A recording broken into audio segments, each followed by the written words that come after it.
In a land of ancient forests and sacred rivers, there stood quiet villages where people lived simple, happy lives. It is so good to see you all today. We missed you too. The weather is perfect. Om Suryaya Namaha Gathered around the glowing fire of holy yajnas. Agnaye Swaha. But far away, beyond the peaceful fields, in a dark and jagged mountain fortress, someone watched all this with burning jealousy. Meher was not a human king.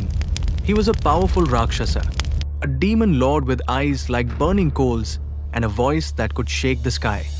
His body was covered in dark armor, his horns curved like deadly blades, and his towering figure made even wild beasts tremble. Night after night, Meher would stand on the balcony of his fortress and stare at the villages below. Look at them! They bow their heads, but not to me! Their hearts belong to the sages. Their faith belongs to the yajna. His generals looked at one another nervously. One of them, with a crooked grin, asked, "Then what shall we do, my lord?" Meher's lips curled into a cruel smile. "If their faith belongs to the sages," he said slowly, "then we will destroy the sages.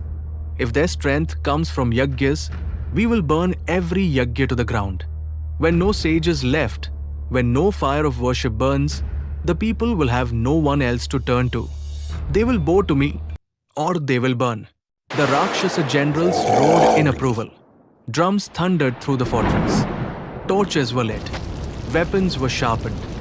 An army of shadows gathered under the cold moonlight. They marched like a storm, feet pounding, armor clanging, voices shouting war cries that echoed through the forest.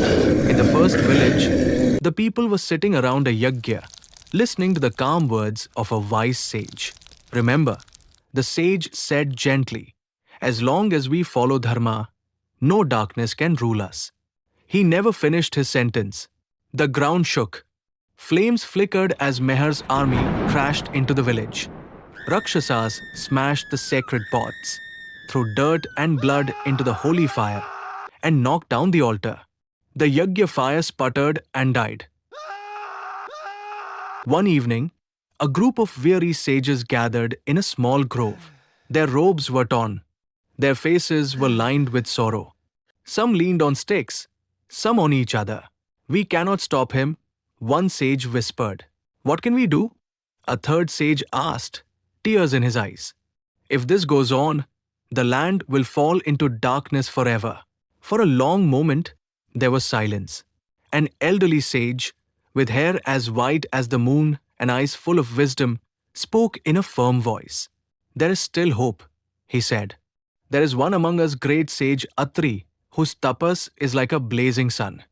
One whose inner fire can burn even the darkest evil." The sages set out together, traveling for days through dense forests, across rivers. At last, they reached a peaceful valley bathed in golden light. There sat Sage Atri. The sages told him everything: Meher's rise, the destroyed yajnas, the slain sages, the terror in the villages, the fading faith of the people. Atri, please open your eyes. The people need your wisdom in these troubled times. "I will help you," he said. "Meher's terror will end." Word of this spread faster than lightning. Soon, Meher heard that the sages had gone to Atri. "So," he sneered, "the old man of Tapas thinks he can stop me? Very well. Let him try. We will crush him like the others." They marched straight toward Atri's valley. The ground trembled. A brilliant light exploded from his body, golden and fierce. It shot upward like a pillar, then spread outward like a wave of living fire. The Rakshasas felt the heat before they saw the flames. The fire was not ordinary. It was the fire of Tapas, pure, bright, and unstoppable. It rushed over Meher's army like a divine storm. One by one, they fell, not wounded, not merely burned, but cleansed from the world entirely. The fire around Atri slowly faded, leaving only a warm glow. The clouds parted. A ray of sunlight fell upon the valley.